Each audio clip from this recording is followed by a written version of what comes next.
पूर्ण स्वरूप प्रकाशित। जय श्री हरिवंश।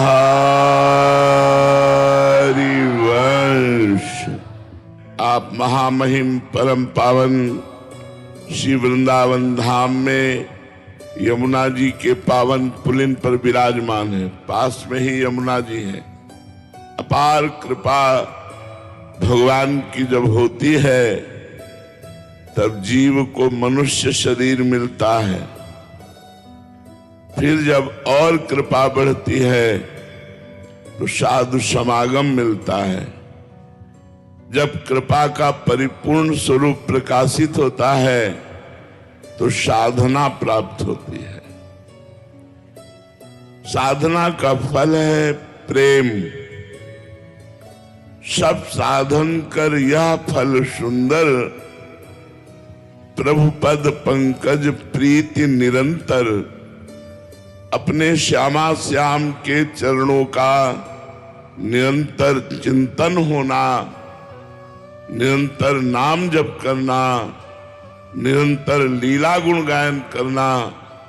अंदर ही अंदर चिंतन चल रहा है भगवान की लीलाओं का, गुणों का, नाम का। ये फल है साधना का।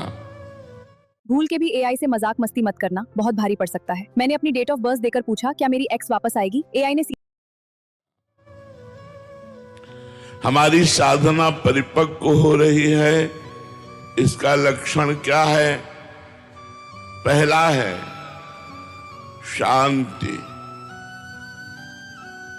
चाहे जितनी विपत्ति आवे, दुख आवे, अपमान हो, निंदा हो, अशांत मत होना। यह अध्यात्म की पहली सीढ़ी है। क्षमा। क्षमावान ही महान है, ना कि क्रोध करने वाला, ना कि दंड देने वाला, ना कि विरोध करने वाला। जो हमारा अपमान करते हैं, हमारी निंदा करते हैं, हमें दुख देना चाहते हैं, वे हमारे पापों को नष्ट करने वाले हैं। वो बड़े कृपालु हैं। हमको उनसे द्रोह नहीं करना चाहिए। तो अध्यात्म की साधना का पहला लक्षण क्षमावान, शांत। कितना भी दुख पड़े शांत रहो। और ये तभी हो सकता है जब आप गुरु कृपा पात्र खूब नाम और गुरु मंत्र जपते हैं। क्षमावान होना अति अनिवार्य है, नहीं आपकी साधना नष्ट हो जाएगी।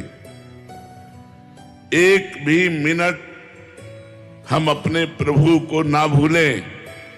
अव्यर्थ कालत्वम, कबहू काल वृथा नहीं जाए। ये दूसरी अध्यात्म की सीढ़ी है। हर समय कभी हम सत्संग कर रहे, कभी नाम कीर्तन कर रहे, कभी नाम जप कर रहे, कभी घर परिवार की सेवा में है, तो सबको सुख प्रदान करने की भावना, सब में भगवत भावना। और अधर्म के भोगों से वैराग्य। आप गृहस्थ में हैं, सिर्फ अपनी पत्नी से अनुराग कीजिए, वो भी भगवत भाव से। अगर परस्त्री के सहवास की भावना करके तुम काम भाव से प्रेरित होकर गलत चिंतन, गलत दृष्टि, गलत आचरण, तो नरक जाना पड़ेगा। त्रिविधम नरकस्येदम द्वारम नाशनमात्मनः कामः क्रोधः तथा लोभः तस्मादित्रयम् त्यजेत्। काम, क्रोध, मद, लोभ सब नाथ नरक के पंथ। ये नरक का मार्ग है। नरक महान दुखदायी है। इसलिए विरक्तिर, अधर्म के भोगों से वैराग्य करो।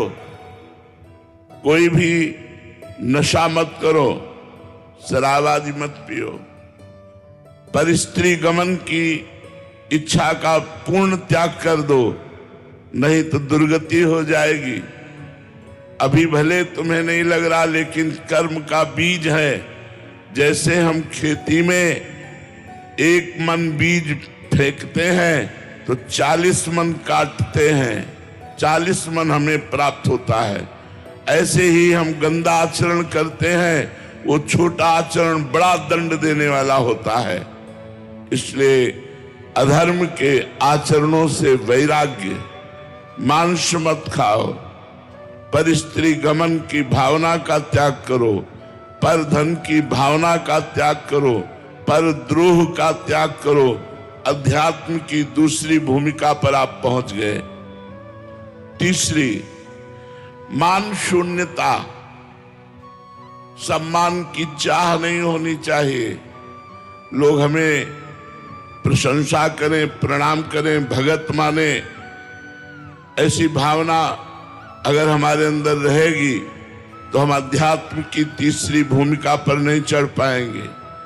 अध्यात्म की तीसरी भूमिका पर सबहि मान प्रद आप अमानी। दूसरों को मान प्रदान करो और स्वयं मान रहित रहो। मान शून्यता। चौथी भूमिका, इसी जन्म में भगवत प्राप्ति होगी ऐसा दृढ़ निश्चय हो जाना चाहिए। आशा बंधा। आशा से दास्यम वृषभानुजायास तीरे समध्यास च भानुजाया कदानु वृंदावन कुंजवी थी स्वहम राधे रतिर्भवेयम। हे किशोरी जी, कब ऐसा होगा कि वृंदावन की बीथियों में मैं आपका गुणगान करता हुआ आपके दासत्व की भिक्षा मांगूं कि हे लाडली मैं आपका दास बन जाऊं, हे प्रियाजू मैं आपका दास बन जाऊं। तो आशा बंधा, ये दृढ़ आशा हो जानी चाहिए चौथी भूमिका में कि मुझे भगवत प्राप्ति होगी। पांचवी भूमिका, समुत्कंठा दाम गाने, सदा रुचि। नाम में रुचि होकर उत्साह सहित हर पल नाम जप करना, ये बहुत बड़ी बात है। ये जो भूमिका जागृत होती है अध्यात्म की पांचवी, इसमें उत्साह सहित नाम जप होता है।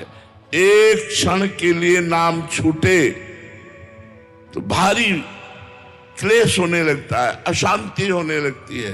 तद स्मरणेन परम व्याकुलते थी। धिक्कार है हमारे इस मिनट को जो मिनट भगवान से विमुख गया। यही विपत्ति है, यही हानि है जहां भगवान का विस्मरण हुआ। कहा हनुमंत विपत्ति प्रभु सोई, जब तो